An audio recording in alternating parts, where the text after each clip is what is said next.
State the Newton's laws of motion. To understand the Newton's laws of motion, we need to study all the three laws. Newton's first law of motion, Newton's second law of motion, Newton's third law of motion.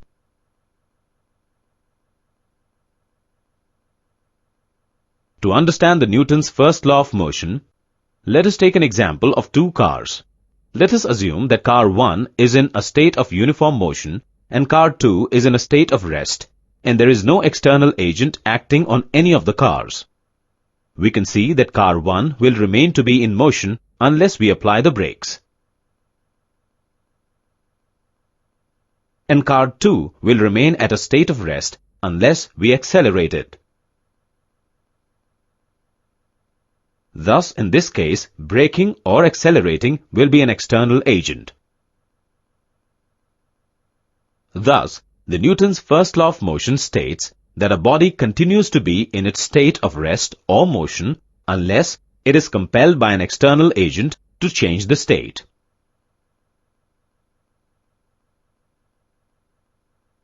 Newton's second law of motion relates force with acceleration and mass. To understand it, let us take an example of a man pushing a car which is at rest.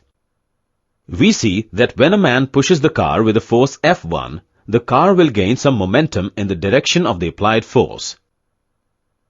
And when he increases the force to F2, the momentum of the car changes. Thus, we can conclude that the rate of change of momentum is directly proportional to the applied force. Mathematically, we can represent it as, but momentum is equal to mass into acceleration. As mass does not change, so force is directly proportional to mass into the rate of change of velocity.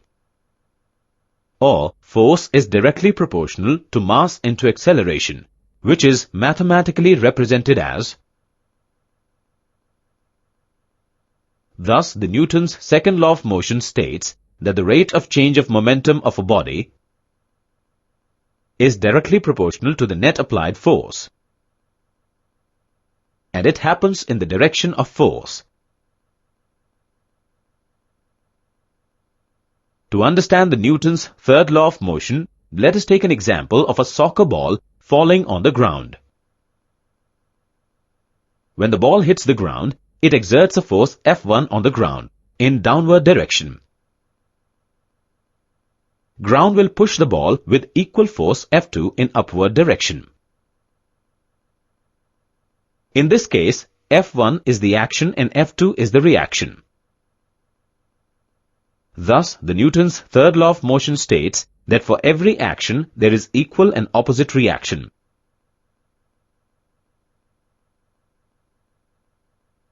Some of the examples are a bouncing ball, motion of a rocket,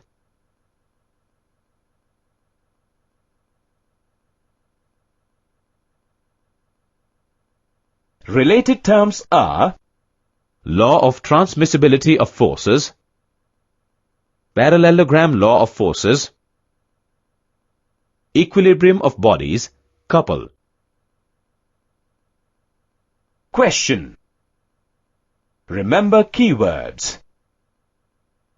Related terms are remember diagram, remember definition,